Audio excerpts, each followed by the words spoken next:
Well, hello and welcome, friends, to the Bradford National Bank podcast studio here in beautiful downtown Highland, Illinois. This is the Highland Dirt Podcast. Let's do this. I'm your host, Kurt Vonder. Haar. How is everyone tonight? You doing good? I'm doing fantastic.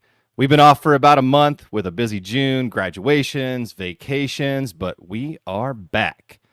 And man, did we have a show on Saturday night for the 26th running of the Dirt Car Summer Nationals, also known as the Hell Tour, at world-famous Highland Speedway. Hello to all of our friends watching out there live on social media via Facebook, YouTube, and X. If you have questions for us during the podcast, put them in the comments section, and we'll do our best to get to them. We've got a great show for you tonight. We're glad to be back.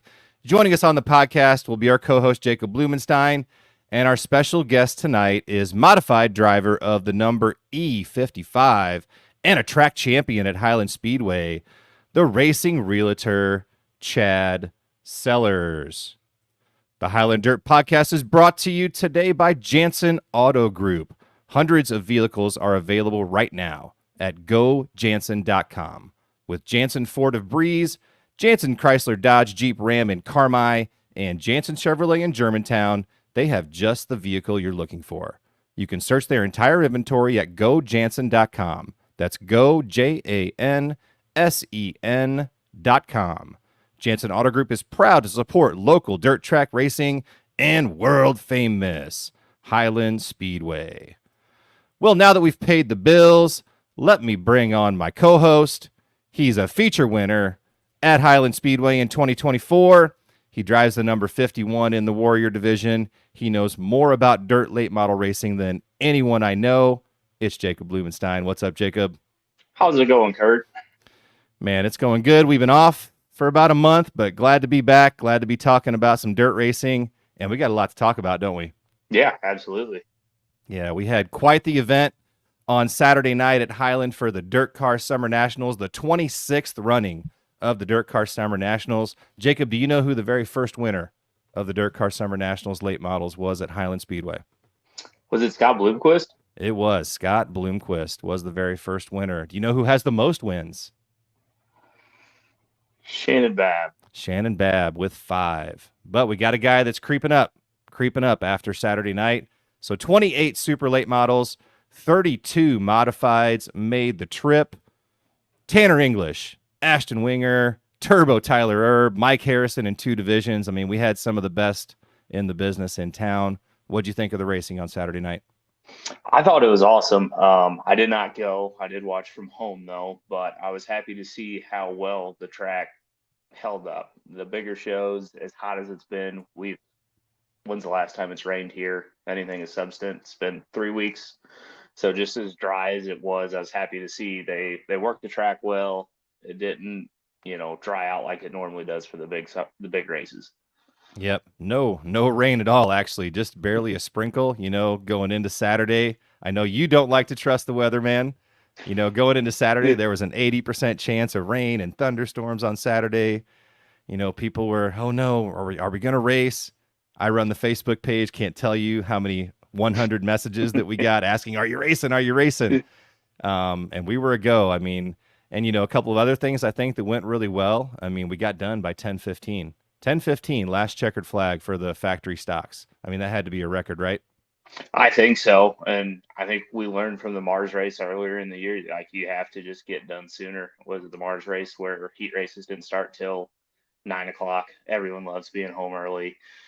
Fans love being done early. They can go get a chance to meet the drivers. Drivers like it too. That way, most of these guys pack up, go to the next race where, if they would have got done at midnight, they hurry up and leave, but getting done earlier gives the drivers a chance to interact with the fans. It's just great for everybody. Sell more merchandise. I mean, yeah, it was great. We got done at 10:15. I've got a good picture of it, a flood of people headed to the pits. I mean, I think intermission, it wasn't dark yet. I mean, it was barely dark when we got to intermission. I know, like I said, you were a few blocks away watching at a party at home, but there at the track, yeah, it was barely dark at intermission. And, kudos to Chance Bailey and the rest of our crew that was running things that night. Man, Chance has been getting things done. I mean, I don't know if we ran past 11 o'clock yet this season. I don't think so. It's my memory's not that great, but I know the last few weeks it's been done early. I think one of the last times they had late models, they were done. I got to hang out, have 2 drinks in the pits, and I was still home by 11. And Yep. I'm, Yep. And I that's love it. that's nice. And Kenny Wallace, hey, giving us a big shout out on Dirt Vision, calling us the best dirt track in America right now. That kind of made us stick our chest out a little bit, didn't it? Oh, absolutely. Kenny's got a huge following, so thousands of people got to hear that, and if they haven't heard of the Speedway, it sparked their interest. Yep. And I think that leads well going into our World of Outlaws show in August. But let's talk more about what happened Saturday. Caution free for the first, 37 laps? I don't know if that's ever happened at the feature in Highland at the Hill Tour. Not that I can remember. That was one of the perks and downsides of being able to hear the races from where I was sitting, because Dirt Vision was about 2 minutes behind from the live feed. So once we didn't hear any cars, it was either we knew the race was over or there was a caution. Yeah, it was pretty close, green to checkers, but not quite. There was a caution. I think Ashton Winger either had a flat or had some other problem at the end and stopped on the backstretch. But I also noticed the leaders didn't catch the pack until like lap 20 or 25. I mean, we had a really good tight pack of racers out there on Saturday night. Yeah, and that's good. It is kind of nice once in a while they get to lap traffic because that makes things interesting. But for the leaders, they want clear track. They don't want some lapper getting in the way and costing them any money.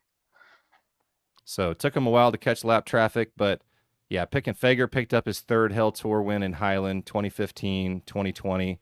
Passed Chad Zobrist. Chad started on the pole, but passed him with about 15, 20 laps in. Pretty much never looked back. Tanner English second, Turbo third. 4 locals finished in the top 10. Chad Zobrist fourth, Mike Harrison sixth, Jordan Bauer in the 10J seventh, and Matt Bailey.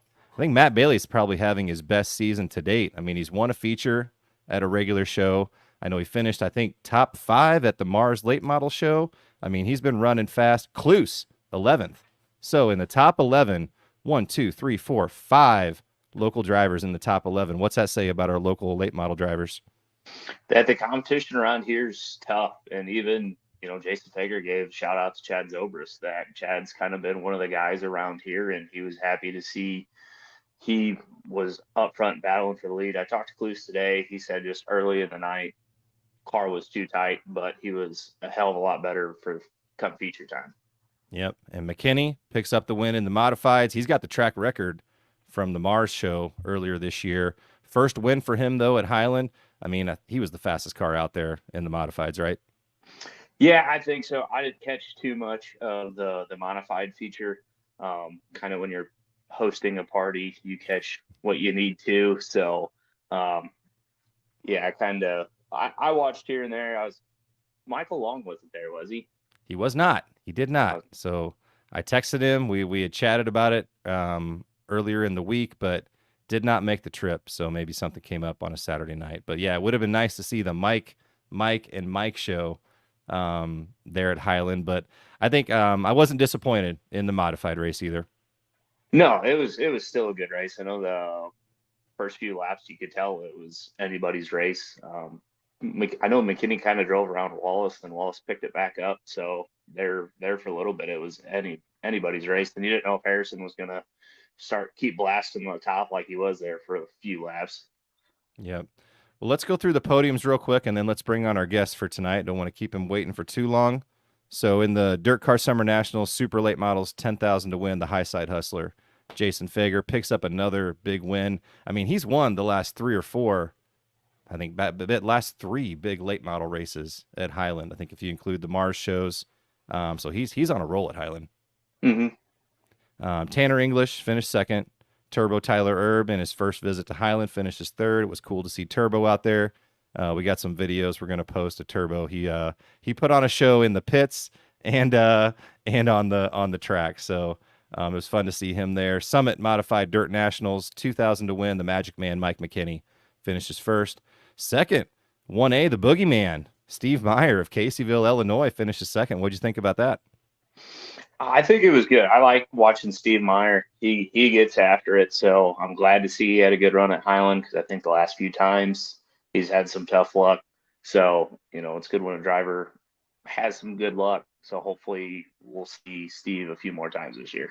Yep. And the Herminator, Kenny Wallace, finishes third. Had a lot of nice things to say about Highland. Had a good visit. Going to see him back, he said, at the World of Outlaws show. So he will be back in August for that show. Factory stocks, we also ran a third factory stock division. The 9X, Trevor Isaac of Highland won that. Second place, the 55 LS, Jason Smith. And third place, 68, Fat Man Terry McCann, having a great season this year. Finished third. So Highland Speedway takes the weekend off this weekend.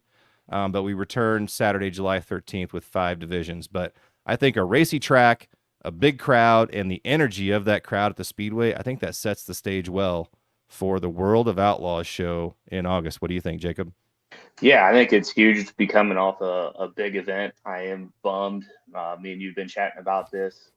My flight for my work trip got changed, but we're just flying out of the different airlines, and I will still be flying out that Wednesday. Yeah, so Jacob has training for work. So maybe somebody needs to make a call. I don't know. We'll see. See if there's anybody out there can help Jacob out. If you know where he works, Jacob's got to work on the night of World of Outlaws. But I'm sure if you're not there in person, you're going to be watching somehow. So yeah, 10,000 to win super late models, 2,000 to win modifieds. We're only running 2 classes that night, so we're going to get the show in and done early. It'll be the biggest show, I think, in Highland Speedway history. So tickets will sell out. So buy your tickets now, guys. Tickets are on sale right now at My Race Pass. So popped it up there, My Race Pass on the app or on the website. Get out there and buy your tickets. So a couple of other things in the news. We saw Turbo's off the Hill Tour, right? Yeah, he. I know he's running the XR events. I think 2 out of the 3 nights. I know he's racing tonight. I seen one of his interviews on XR where they're racing tomorrow night. He's like, I'm just not a fan. He says he's on his fun tour, so he's racing for fun. And he's not going to tracks he doesn't have fun at. So he's racing tonight, taking tomorrow off, but I think he's back on Wednesday night or whenever the third race of that XR swings. Yep. Uncle T races when he wants to race. So he's a true outlaw. But it was great to see him on the Hell Tour. He won half the races, 6 out of 12, I think, on the Hell Tour. So that was fun. All right, Jacob. Well, we've kept our guest waiting long enough. Let's say we go ahead and bring him on. What do you think? Absolutely. All right. Well, our guest tonight, he's raced at Highland for a long time. He's a track champion in the modified division, the driver of the E55 modified. He is the racing Realtor. It's Chad Sellers. What's up, Chad? Hey, good evening. My phone just went dead. It's been one of those days, so I just plugged it in. Can you still hear me? I'm fired up to be on here. We can hear you, so okay. we'll work with you. And yep, ain't technology grand. Well, we like the setup there. You got the Equity Realty Group in the background. I know you're a hockey fan. You got your race suit there, so. Well, I couldn't be outdone by you, could I? Completely. We're trying. Thank you. But let's start out with origin stories. So you live in Breeze now, but where did you grow up? Well, so can I say something before we get started here? It would be uncanny. 100%. All right, 100%. So 100%. So the last time I did a podcast, Sean Horseman hosted. It was supposed to go 25 minutes. I think it went 45 minutes. And the last 20, I interviewed him. So are you up for that if that happens tonight? Oh, I don't know. There could be some questions out there that could be tough for a public audience. I don't know. If there could. Yeah, and that's why I asked, because you remember there was a young lady in the pits that you promised. It was not my wife, but you promised she was going to be on the podcast. Oh boy. We'll leave that for later. But anyway, yes, everybody knows I'm from Breeze, the racing Realtor. Love Highland Speedway. Thanks to you guys, what you've done. I mean, there was just 5 years ago, there was nobody in the grandstands on a Saturday night. It was kind of sad, watching the evolution of the track.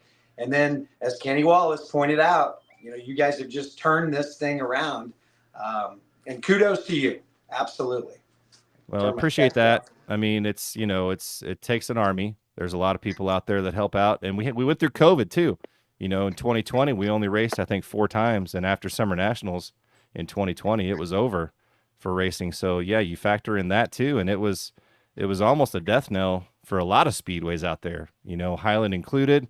So yeah, we've got a great group of people out there, great group of people in the pit shack, officials, safety people, track prep, cleanup. I mean, there's so many people that help out there and do a fantastic job. That's why like Kenny Wallace said, Highland Speedway is kicking ass right now. It is. And, you talk about 2020, but we had fun that last night, though, didn't we? I mean, we did. We At packed the time, that place in before they shut us down. At the time, that was the biggest show in the history of Highland Speedway. I think in 2023, past that one, I don't think we had quite the crowd packed in like we did in 2023 last on Saturday night. No. There were a few factors I think that played in there, kids tickets and other things, but let's not talk too much about that. About you. Wait, when did you start? I need a favor. Okay. Kurt. Oh boy. You mentioned Kenny Wallace. I need a favor. So I need you to reach out to him for me because Herm's mad at me. Okay. And so I did the bad thing. I cleaned my shoes off that were muddy on his trailer door. I shouldn't have done it. I'll be the first to say I shouldn't have done it, but I was a little bit angry at the time. So I sent him a friend request a long time ago, and he hasn't friended me. So I'm ready to just end that, and so I want your help on that. Okay. But I guess I'll be happy to play peacemaker. That's the least I can do. Can I say what happened though? Just for fun? Let's hear it. Hey, we're all here for stories. It's all about truths here on the Highland Dirt Podcast. I've been racing a long time. Jacob, I don't know how old you were at the time, but you were probably running around my race shop. It's probably 2005. It's a shame that I'm going back this far, but it was my first brand new race car I ever had. It was a Dirtworks car. It was a DW9, and it was my first night out. It was March, and I started in the third row of a heat race, and Kenny Wallace started in the fourth row right behind me. Okay, no harm, no foul. But we're going down the back straightaway, rolling around. Vonder didn't turn the lights off yet, and all of a sudden I feel, boom! Somebody hits me in the back bumper, and I'm thinking we're at the middle of the back straightaway. We still got to roll through turn 3 and 4 to take the green, right? What is going on? And I knew he had raced at Florida. I think he won a Gator the week before. Okay. Kind of amped up. I get it. But it's still my guys, including Jacob's dad, Mike, and Dan Blumenstein, and Rick. All these guys, Chad Tabby, worked real hard on this brand new car. And about 10 feet later, I feel it again. Boom! Runs into back of me, puts a big old divot in the back bumper when we're on the pace lap. So I kind of got a little aggravated, and on lap 2, I think he dumped me or whatever. So we didn't even yell at each other, but I just cleaned my shoes off in his trailer. But after he beat me in the heat race Saturday night, I'm like, these two old guys just need to get over it. Kenny probably don't even think about it, but I see him at the Dome and I ignore him. It's like, why don't you just go talk to him? So help me out. I just want to put that to bed because life's too short. Well, in August, when you're racing in the August World of Outlaws race, when Kenny's there, we'll take some time and we'll all make friends. Oh, I talked to him, but I just want him to click that button and accept me as a friend. I sent it Sunday morning, and I've been waiting. I mean, come on, how patient do you want me to be? Chad Sellers, not always known. Patience maybe isn't your best best characteristic, right? Yeah, I'm sorry. I just wanted to throw that out because I know you guys are tight. He said nice things about Highland. It made me want to. Hey, it's good. He has. He's been a really good friend to Highland Speedway. We really appreciate that, but. Back to you. When did you start racing? I think you started racing in go-karts. I was 8 years old when I begged my dad to buy me the first go-kart, and just it was something that you just fall in love with, and then go up through the ranks. My dad didn't want me to get into stock car racing at all. I mean, he just was adamantly opposed to that. But he did go once I did buy a car. But it's something that my dad and I do together. And you mentioned Matt Bailey earlier. I watch him and Lonnie. I watch Salty Dog and his dad, Jake and his dad. It's just a father-son sport. And, I miss my dad every day, but it was something that fathers and their kids bond together, right? No, I mean, the old Jacob races against his dad in the Warrior division, right? Yeah, and I could say he's the one guy I want to beat out there. And when the night he flipped, I was almost tempted to crawl out of the car. I got as far out as I could without getting DQ'd because I knew if my feet touched the ground, that was going to be the race for me. I'm glad I didn't because I technically won that night. But as soon as I was more worried about him being okay than me winning. Well, yeah, he's talking about, your dad flipped the Warrior earlier this year, and yeah, it was a scary moment for about a minute, but he was fine, and actually the car's been maybe better since it flipped. Yeah, the next night out he won. So Bent Yep. it fast. yeah. What year did you buy your first stock car, Chad? You know, I have to think about this. Cindy Blumenstein and I argue about this all the time because I bought a car. Eric Faust helped me buy this car, and I didn't race it right away.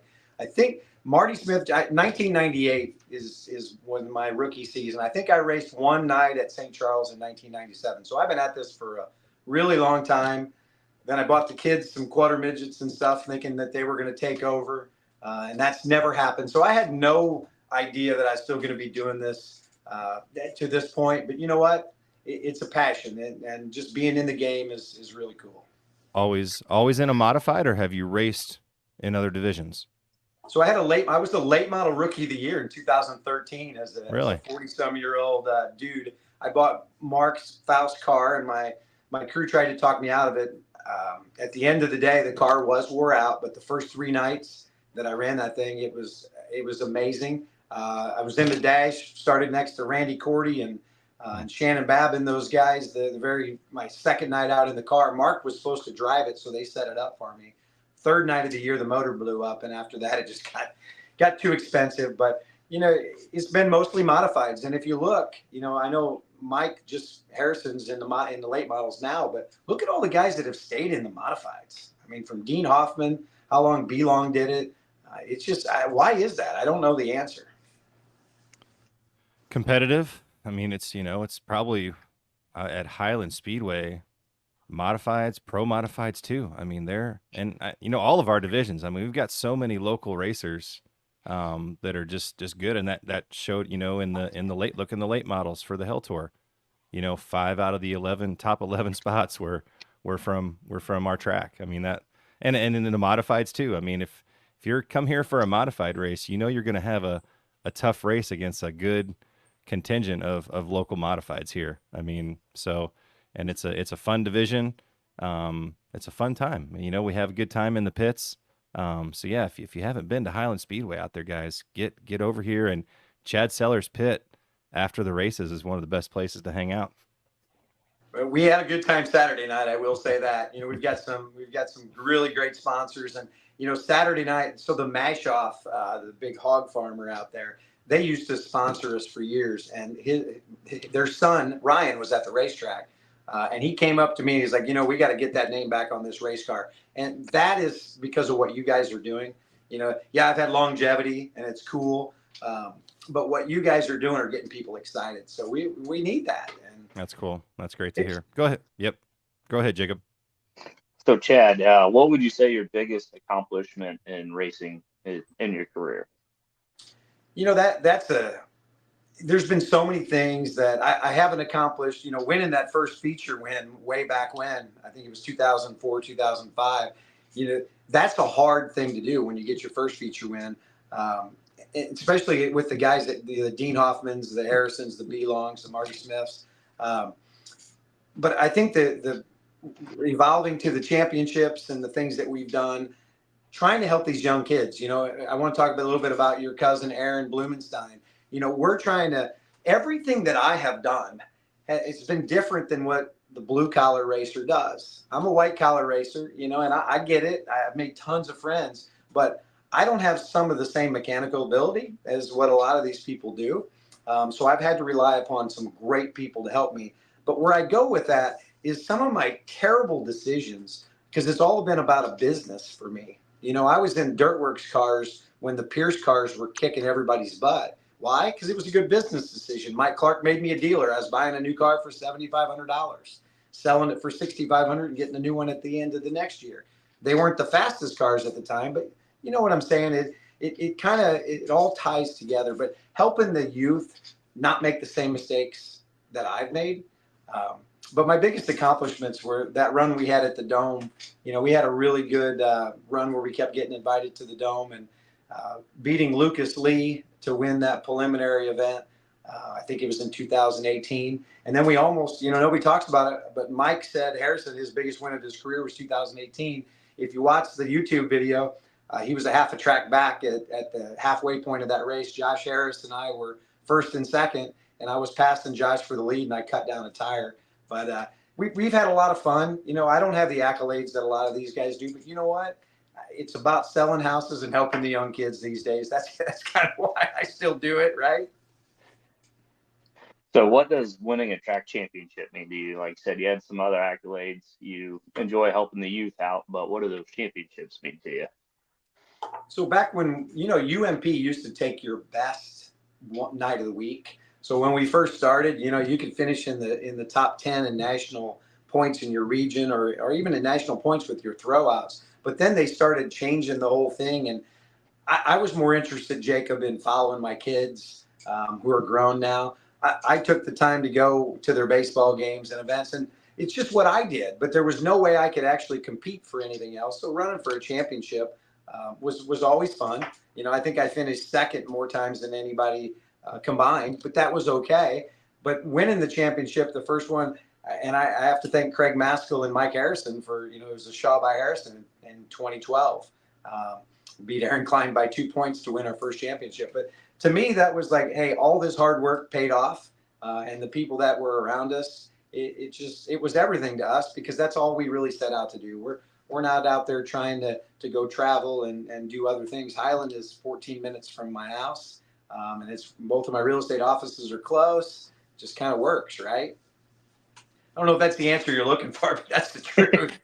Well, no, it was tough. I've known you for so long. So when Kurt's like, hey, you got to come up with some questions, I'm like, it was probably the longest I've tried to think of some questions because I feel like I know all the answers, but what's something I don't know, or what are people going to hear? But some of the questions I already have the answers to. So, well, don't you have one of my doors? Didn't you get for Christmas? You got a Mark Faust door and a seller's door for Christmas, like 15 years ago, if I remember. I actually got 2 of yours for Christmas. I got the 12 championship, the Shaw door, and I think it was your 07 or 08, whatever year you let Jeff Leaker run one of your other cars. It was that graphic scheme. And you were so young, you didn't realize how shitty of a gift that was. It's like a Chad Sellers door. Wow. I could have had Shannon Babb, Jason Fager. Hey, I still have your 3 diecast cars I got from you behind me in my collection. I like it, but you talk about if you got the E3L door, that is a very infamous door right there. When Jeff came down and ran that Dirtworks car, is that the door you have? No, I got the one your door, the E55, but whatever that scheme was that year. Well, we might have to have a podcast with just a tour of Jacob's door panel collection, diecast collection. I know I've picked up a couple of diecasts for Jacob at when I've been at a couple of tracks, so I know he's got quite the collection. But Chad, you took some time off to start the season, right? You didn't race for the first few weeks. You recently went through a chassis change. Tell us what happened there, and you mentioned to me that it was a challenge.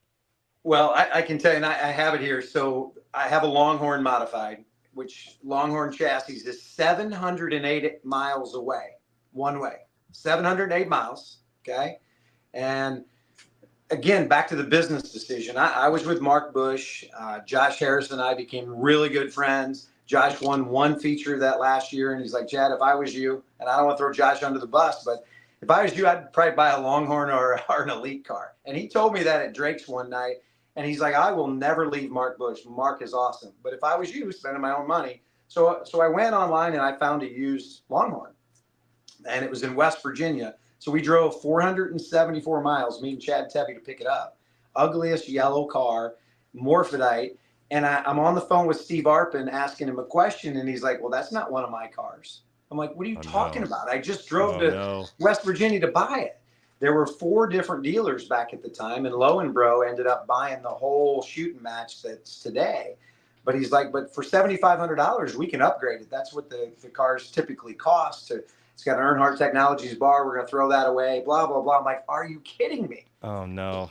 So I drive the car all the way so I got 474 miles in. I was 708 dropping it off at Longhorn. And then he tells me, and I'm not going to give you the number, but it was a really big number for tech support. So even if I changed over, then they wanted a tech support thing. So I was challenged. So from business chat, I'm like, I am going to out negotiate Steve Arpin. And I did. I really feel like I got the best deal I could have got because I traded that car in on a new one, left there without a new one because it wasn't going to be done till July. But I got free tech support on if I bought Tommy Shepard's used car, which was sitting in Macon, our New Berlin. So I bought Tommy Shepard's car with free tech support. And I had credits at Longhorn. It was great. Came home, my wife says, "What? You did what? You have three cars? You got Tommy Shepard's car you're buying, you got the car you traded in, and then you bought a new one?" Well, kind of. So fast forward, that whole deal, I had to sell the Tommy Shepard car to be able to get my money back out of Longhorn. So that first Longhorn, Tommy Shepard's, we kind of had it going really good in 2022, but it would bend left rear shocks all the time. I mean, we'd lead races, and about halfway through, the left rear shock would bend. Couldn't get it figured out. It was geometry stuff. So you know who I sold that car to? Owen has it, doesn't he? I sold it to Owen, and Owen wrecked it the very first night out at Tri-City. Best thing that could have happened. So he drove 708 miles to have the front end cut off of it and put it on a jig, and that car was lightning fast, kicked my ass and everybody else's in 2023. So I got 3,780 miles on the car that I'm racing because I bought the other car back. The car I traded in, the ugly one, I got invited to the Dome, and I called ARP, and I'm like, I don't really know if I want to bring a new Longhorn to the Gateway Dirt Nationals. Do you still got that old one I traded in? And he said, yeah, it's sitting outside. Why? I said, I think I kind of want it. And he's like, you're messed up. And I said, yeah, I kind of am. So I got another good deal by buying that car back. And it's car number 9, and it's been a little all last year. Zeb was on the show. You know, his bottom line on it is we had the feature one. I haven't won in a year or two, but we had that feature one by straightaway, and the drive shaft came out and tore out $2,000 worth of stuff. So that Longhorn basically says it's the drive train car from hell. So we took some time off to try to regroup, Kurt, is basically what we did. I hate this car for a lot of reasons, but it's going a little bit better. And I'm not as embarrassed as what I was last year. So it's a tough time to be on the show, as we talked about, because I don't have anything that I really like to talk about in the racing right now. Well, I don't think anyone knew that full story behind that rigmarole, we'll call it. Wow. It saved me a lot of money, but it cost me a lot of performance time. And I've done that throughout my career, but it made sense on paper. You know, I'm the realtor. And a lot of time behind the wheel. My goodness. Yeah. You know, I knew I was in trouble when I got it, when Mike Harrison called me. You need to be running way better than what you're running. What can we do here? And he was coaching me for about 2 or 3 weeks. And it's like, uh-oh. So I took some time off to help Aaron. We got Aaron Blumenstein going, working out of my shop. That's going really well for him. Won a heat race. Won a heat race. We got him up to second a few weeks ago. Yep. He's digging. I think we're going to get one for the end of the year there. And that's what the time off was about, just kind of regrouping and paying it forward. Well, I know you talked about kind of a drive shaft deal with your Longhorn. Is there anybody that's kind of been helping you out with the Longhorn that you want to shout out? You know, all those guys at Longhorn. I just hung up with Mike McKinney right before we were on the show here. The Magic Man. Troy Loomis, their parts guy. Tim Zock. They're all great people. I have nobody to blame but myself, you know, trying to do these business deals instead of worrying about being fast in the race car. It's my fault. It's your nature. You can't help it. No, exactly right. And you know what? I do it all over differently. That's why I told Aaron's ready to sell that Pierce car that he's got. I'm like, don't do it. Just don't do it. Just keep it, right? So we will see. So you've talked about work and racing. How tough is it balancing work, family, and racing as much or as long as how you've raced a long time? So like, how have you balanced it all? That's the easy part. if you just set a priority and you have an arena for each thing, whether it be my real estate arena, the family arena, you just balance them. And that really truly is the easy part. It wasn't originally, but I'll tell you one thing about not being a winner every week, and winning your couple features a year type of guy is people like you. People don't boo you like they do others. And you can take time to do other things in your life. And that's kind of how I've played it. So originally it was hard, to try to get things done. And if you ask my wife, Denise, she's my rock. She's why I'm still racing. You can ask her about the time I jumped out of a moving ambulance to make sure that she was okay, because she needed me more than the paramedics, or I needed the paramedics. But the balance thing, you just learn it. And if I could help anybody, that was one thing Sean and I talked about. I know I get up at 5 a.m. every day, work out, go to the race shop, do that kind of stuff, and then get your other stuff. You've got to have a plan. There's never a day that I haven't had that I didn't have planned out ahead of time. And that's the key. Yep. Well, tell us maybe a little bit about your family and the crew.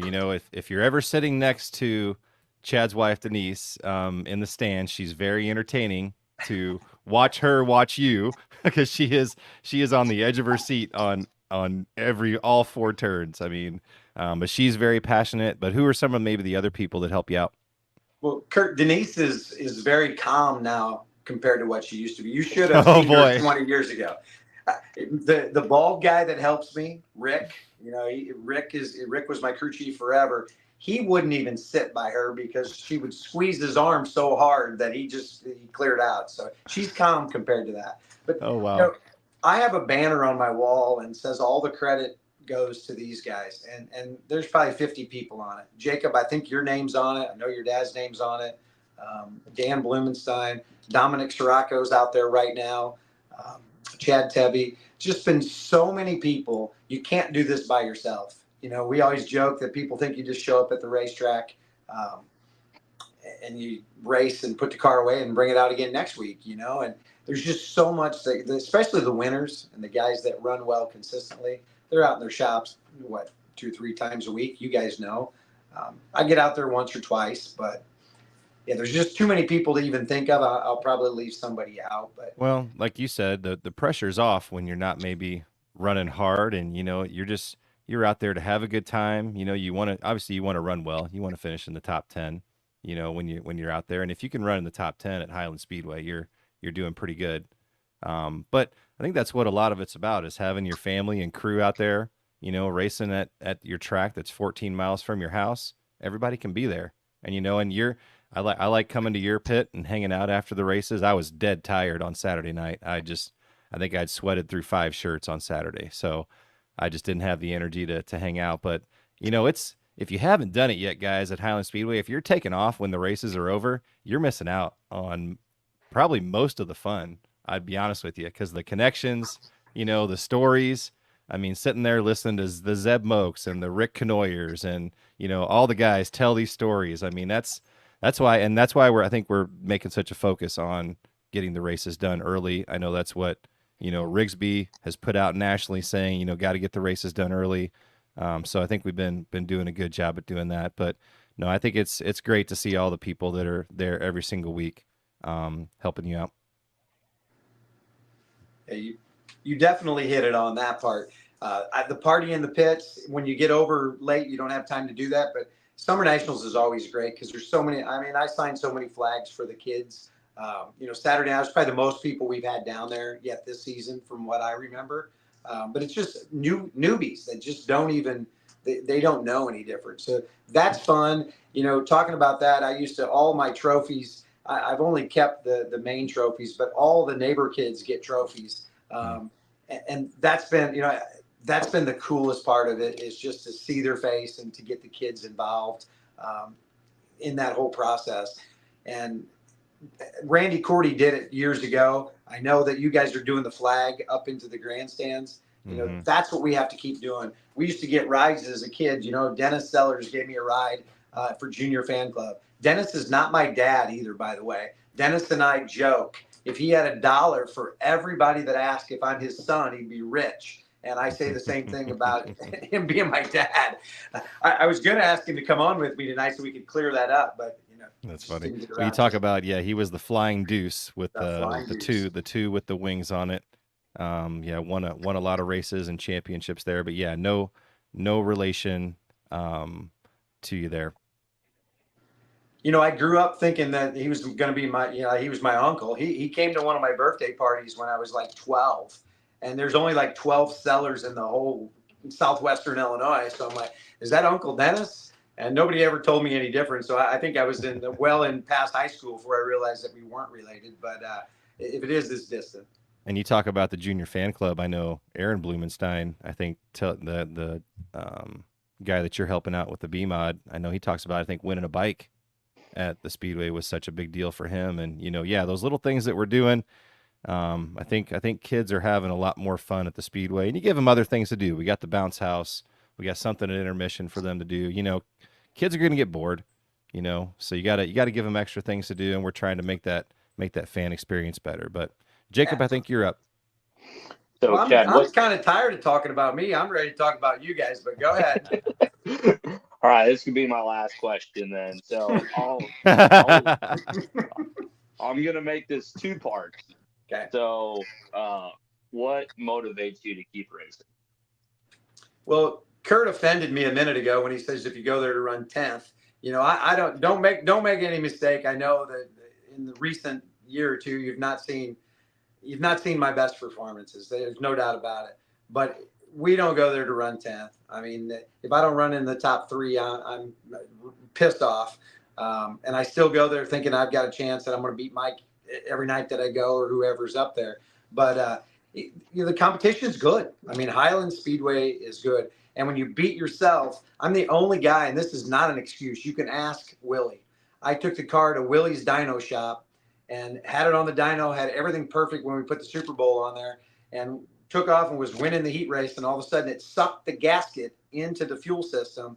And Willie said, I am the first person ever to DNF coming right off the dyno. I win the first award to dyno DNF because he's never seen it happen before. Just stupid stuff. I beat myself, and I'll be the first to raise my hand. Yep, beat myself. Well, again. I'd say, top 10 in the big race. I mean, you finished 11th Saturday night. Yeah. The left rear Nudged out by the salty through. dog at the end. Yes, Salty straightened me back out there. He come over, running over afterwards, and made sure that I was good. I'm like, I thanked him. I said, you know what? Something's been on that left side. It was all jacked up, and he straightened me back out. So, yeah. But, I knew what you meant. 11th in that field of 32 modifieds, and some of the best mods in the Midwest were there. I mean, I think you got a feather in your cap there for that finish. It's funny. It brings up something because my buddy Zeb was behind me. So yeah, he's got 2 feature wins this year. But Ryan Hamilton. So what's crazy is my kids all raced against all these quarter midget guys. Ryan Hamilton was just first time I met Ryan. He was 8 years old. I don't even think he was 8. I think he was 6. I think I was judging at Greenville on the concrete track, and he's up there and he's like, I'm famous. And I'm like, what? He's like, I have a website. I'm Ryan Hamilton. And he puts his cowboy hat on and he's like, I got a snake in my boot too. And I'm thinking, holy cow. And now to go out there and I'm racing against Ryan and Treble Cox and, all these kids that were running, Talon Beard that were running against my kids, I'm racing with them now. So kudos to those kids coming up through the ranks. But, my kids they'll be the first to tell you, I used to run the high side and I used to make sparks. And, they tell me I lost a step because I'm a bottom feeder now. And, I don't know. It kind of evolves. So maybe One thing about Chad Sellers, I mean, you're never going to show up with a beat up car. I tell you what, that car, is always looking pristine and nice. You were on the cover of the Producers magazine, right? Recently, as the racing realtor. So that's a big real estate publication in the St. Louis area. I know you came out to the Speedway for a photo shoot, right? Yep. St. Louis, Metro East Real Producers. And that was fun for me because I got to mix both worlds. I'm always building the company. I never promote me, but they're like, no, I don't want to promote your company. I want to promote you. So we did it at the track. You guys let me do it. We had the race car and the uniform. Definitely got a lot of publicity, in the St. Louis region. So yeah, that's fun, Yeah, it's a great way to mix the two worlds. Well, mental preparation. What do you do to mentally prepare yourself for racing? Boy, I don't know how much time you have, but so you guys, you can appreciate this. So if you work at a desk, you take your job with you. My cell phone, ask my wife, I probably, it charges twice a day. So it's hard to clear your head. At least in the beginning, it was hard to clear your head and stop your clients from calling you when you were out there trying to make laps. So if you ever see me hit a Ute tire, I probably took a real estate call. Okay. But all joking aside, I met a guy, his name is Jim Fannin in 2011. He coaches Fortune 500 companies. He's got a company called Zone Coach. And we became friends. He's from Chicago. And in 2012, I told you we won our first championship. I gave Mike Harrison and those guys credit for that. But he taught me just how you could put on the zone like an overcoat. And that's what I'm trying to teach some of these young drivers, because I can literally just mentally prepare by visualizing for maybe just a minute. I see the race in real time, and then intuitively it helps you as you go. But I know that sounds cringy, but he's got one of his clients, and I met him, Frank Thomas. Frank Thomas, Hall of Famer, gave Jim credit for helping him to the Hall of Fame. Chicago White Sox. Yep. So he has, the zone is something that's real. And I know Robbie Eilers, and we've talked about this numerous times. But the mental preparation starts, you win before you get to the racetrack. And I think that's probably why I'm still doing it, because nobody could get their ass kicked and around and go through some of the mental shit that I've went through and still show back up. Especially when you posted that video of me going the wrong way down the front straightaway after I got dumped in 2023, and I barely hit the guy because that long arm front bumper wasn't. You know what I'm talking about. I'm having a hard time recalling. Yeah, whatever. I got calls from Fairbury and everywhere about that. And I think in fairness, I think you also sold a couple properties because of those phone calls. I think so. It helped. It was good for business, a good business, and that's what you're all about. You're all about making the good business moves on and off the track, right? That's right. Thank you, Kurt. But you also, you put it on the lid last year, right, for the first time. Yeah, I never rolled over at Highland, and I had said that like 2-3 weeks ahead of that. And I'm like, I've never been upside down at Highland. And yeah, it happened. But it was a soft roll, and it is what it is. Yeah, more of a tip over, but yeah, then kind of in turn 3, right? Turn 3. But that brings up the first time I flipped, and I got to tell you this because I brought it up. I jumped out of a moving ambulance. Remember when I said that earlier? Oh, boy, yeah. That was the smartest thing that I've ever done. Do you know why? If I wouldn't have, I wouldn't be racing today. I promise you. It was I think it was in 2006. And again, it was the Dirt Works. This was the first DW11. Rick would know the exact year. We were at Peevely, and it was in March. And there was 3 inches of snow on the ground the week before, and they raced. So the track was really rough. There was no beadlocks allowed on the right front yet at this time, okay? I drew a bad pill, started in the back, and I was charging. I went from the 4th row to the 2nd row on the first lap because everybody else was smarter than me because it was rough.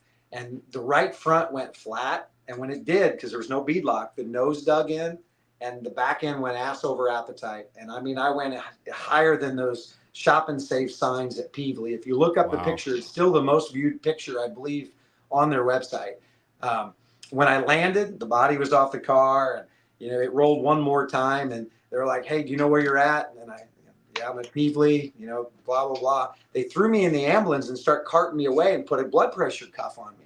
I looked through the back window and I saw Denise, and she looked like she had seen a ghost. She's typically tan, and she was white as a ghost.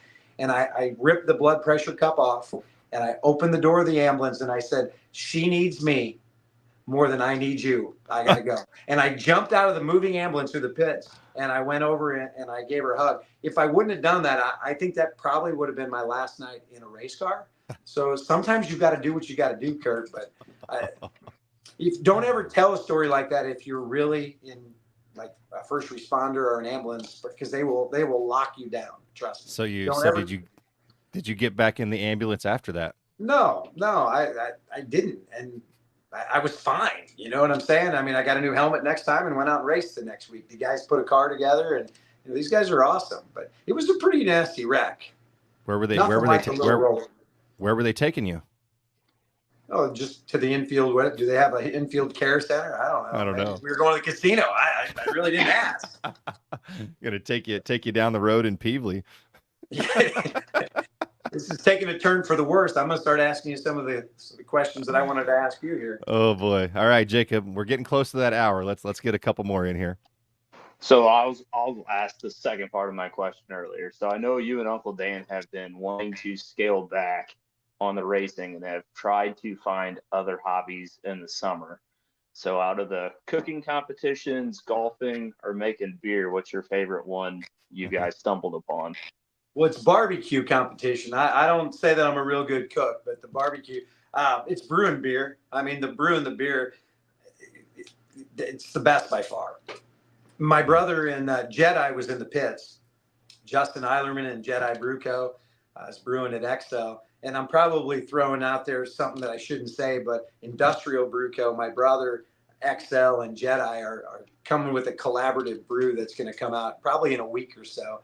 I can't wait to promote that. I may even I may do a whole wrap on the car because I'm just excited about something that we create right here locally. But yeah, definitely brewing beer, Jacob. I know the barbecue competitions, that was kind of a one and done thing. I was somewhat a part of that. I think me and you had a lot more part of the drinking beer than Uncle Dan did. And all the effort he went into having your door panel, the tire changing stations, and I think we got third last in that. And I've never seen Uncle Dan so discouraged. I blame Jeremy Pate, 100% Jeremy Pate. It was a home cooking local thing. Jeremy, if you're watching, you can comment. But yeah, Jeremy Pate had that thing. Oh, we had no chance when Sellers showed up in Beckham. You know I'm kidding. Yeah, Dan was mad that day, but I've seen Dan. I mean, Dan gets mad. Right. Well, I think we've all seen Dan. I've seen him mad at the track for sure. But let me wrap up. I'm going to do one more question, and then I'm going to hit you with some rapid fire stuff, Chad. So the Dome. You said you've raced the Dome 5 out of the 6 times it's been held, right? With the modifieds. We have. So how would you describe the Dome, kind of from a driver's perspective? And as someone who likes to keep his equipment in tip top shape. Now, I didn't know. When I wrote this question, knowing that, you had picked up, something off the scrap heap from down at Longhorn, to go race the Dome that last time. But talk about, driving the Dome. What does it take to make the feature there? What's it like? Best experience as far as, I don't think I'd still be racing today hadn't we had that experience. And I'll tell you why. I wasn't excited about racing anymore. And to get to the first year, you didn't have to be invited. And we just happened to run well. So we made the A main a couple times and kept getting invited back. But for me, it was like I raced go-karts at Bell Rive, and that track was just so small. You were rolling the holes and you were doing things that you would do, racing a little bull ring. And that experience of looking up on the Jumbotron and seeing who's behind you and the electricity of the crowd. You talk about mental preparation. I had vision, and I've never told anybody this, but I had visualized for the month ahead of the 2018 Gateway Dirt Nationals. It was going to be me and the 24H on the last lap. I was on the bottom and he was on the top, and I was letting her float up, and he's either going to dump me or he wasn't at the finish. And then it was Josh Harris and I, and literally Mark Bush says at Racewise that, we were a 10th quicker than what his house car was at that event. But there was a piece of aluminum that was the caution, and Josh, we all missed it. Josh ran over it and threw it up like 2 grooves to where I was at. So I couldn't even miss it. He threw it up and I run over it. And on the next restart, the left rear tire went down. Everybody said Nick Hoffman hit me, but he didn't. I mean, the tire was down and Nick had nowhere to go because of a little bull ring. But I don't know. I can tell you that racing in front of all those people in the Dome is probably the coolest thing that I've done. You think you'll do it again? I don't think I'll ever get invited again. I've lost that opportunity. And, now as I get a little older and think about what it did to my cars and my neck, probably don't have a lot of interest to go back. We didn't even go watch last year, but, 5 out of 6 years was fun. Feel like it's a young man's race?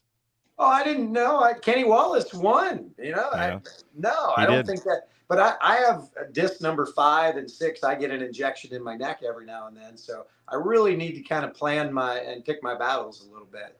And probably not the best one. So from the comment section, Zeb Moak, the Z-Man, Zeb Moak says, you bring enough food to feed the whole pits at the races, and you slave over the grill harder than you race. Yeah, you know what? Jeff probably taught me more than anybody else, and you know what he said? You guys eat way too much. So Zeb, there you go. You figured it out. He does, man. Who's the barbecue? Want to shout out your barbecue sponsor? I know you've got, is it a new barbecue place there in Breeze, right? Yeah, it's called the White House Tavern. It's an awesome barbecue, brisket, pork, chicken, all the fixings. They hook us up on Saturday night, and I know you've had some. Zeb and Willie and the boys, they eat well, and Zeb likes our beer too. But thanks, Zeb. Yep. And so, all right, let's hit you with some rapid fire questions here. We got a handful. Ski or Mountain Dew? Ski. Dry slick or hammer down? Dry slick by far. Winter or summer? Summer. Chevy or Ford? Chevy. I was just thinking of the Ford sponsors, but yeah, Chevy. Cats or dogs? Dogs. Okay. Early bird or night owl? I think I know the answer to this question. You know, when I was younger, I never knew when to go to bed. On Saturday nights, we're always the last one to leave, but early bird, 5 a.m. club. Can you say both? Maybe you answer both to that one. No, we're 5 a.m. club, but unless it's Saturday night and a race night. Call or text? Text. No, I lied. Call by far. I'd say, yeah, I think you're a phone call guy. Yeah. Shop online or in person? Online for sure. Bezos fan. I know that's bad, but. Milwaukee or DeWalt? Milwaukee. You're welcome. Mondays or Fridays off? Which one? I don't get it. Every day's the same for me, Kurt. You know, I mean, that's what's awesome. Doesn't matter. Every day's the same. I hear you. I hear you there. I feel the same way. Busch Light or Miller Lite? Neither. Jedi, Bruco, Lou Dog. Yeah, okay. There you go. There you go. Dairy King or Wally's?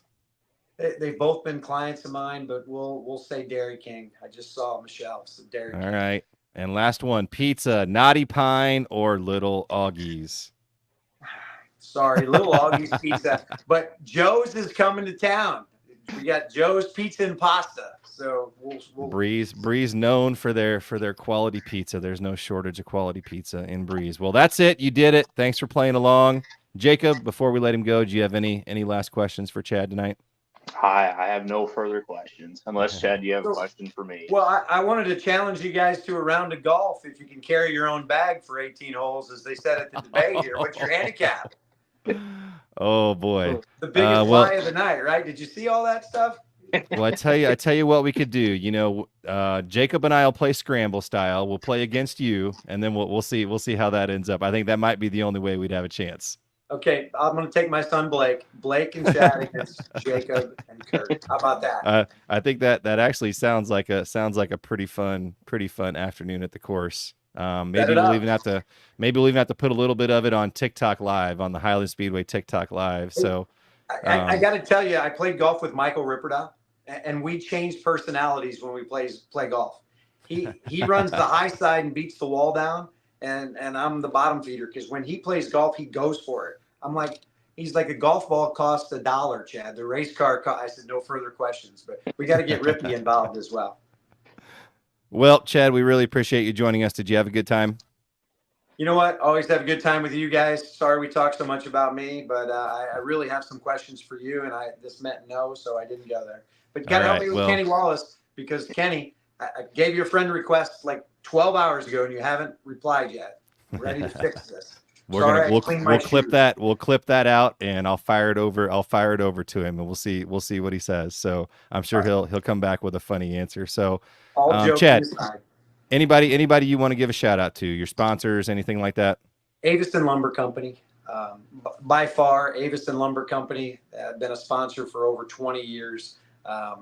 Yeah, and guys and girls, if you're out there trying to get sponsors, this relationship is not unilateral. You know, he hates racing. Okay, Maurice doesn't like racing, but he's been with me for 20 years because I help drive business to his door, and he helps me fund what I love to do. So it works both ways, and I think that's the greatest lesson. If we're going to go out and get a sponsor, just take care of them. Little things. It doesn't have to be a lot. Just keep them in the loop. Communication. Yep, make it a two-way street. So yeah, who else? Avison Lumber. I know you've got some other sponsors.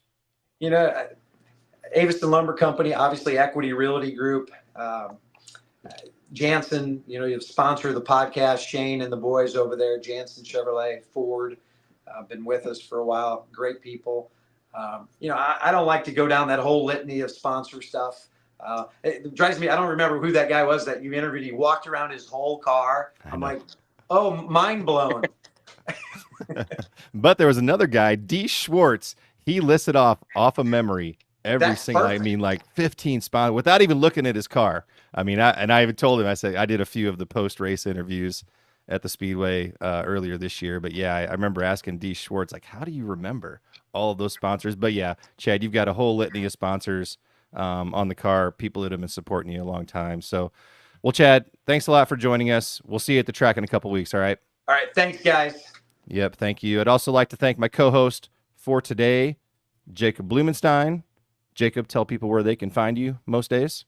You can find me at Jansen Chevrolet in Germantown. Again, I can sell anything off our 3 lots. Yep. And let me remind you, the Highland Dirt Podcast is brought to you by our friends at Jansen Auto Group. Hundreds of vehicles are available right now at gojansen.com with Jansen Ford Breeze, Jansen Chrysler Dodge Jeep Ram and Carmi, and Jansen Chevrolet in Germantown. They have just the vehicle you're looking for. You can search their entire inventory at gojansen.com. That's gojansen.com. Jansen Auto Group is proud to support local dirt track racing and world famous Highland Speedway. Find that car you want, then call Jacob up and get the deal done. Right, Jacob? Absolutely. That's right. Lots of great sponsors out there, like Chad said, at the track. So no shortage of those. We appreciate all the companies that support us. So you heard the music. You know what that means. Make sure you follow Highland Speedway and the Highland Dirt Podcast on all the socials. We're going to be off this week at Highland Speedway, but we'll be back on July 13th for 5 divisions of racing. We do have a practice session tomorrow night, 6 to 8 p.m., $20 for a pit pass. Grandstands are free. But you can download this podcast where you find all your favorite podcasts, Spotify, Apple, and Google Podcasts. Make sure you leave us a 5-star review. And I'm Kurt Vonder, Haar, your host of the Highland Dirt Podcast. And remember, folks, whether it's Peevely, the Brownstown Bull Ring, Tri-City Speedway, Belle Claire that's coming back, world-famous Highland Speedway, or your home track, get out there and support your local dirt track, would you? We'll see you guys next time.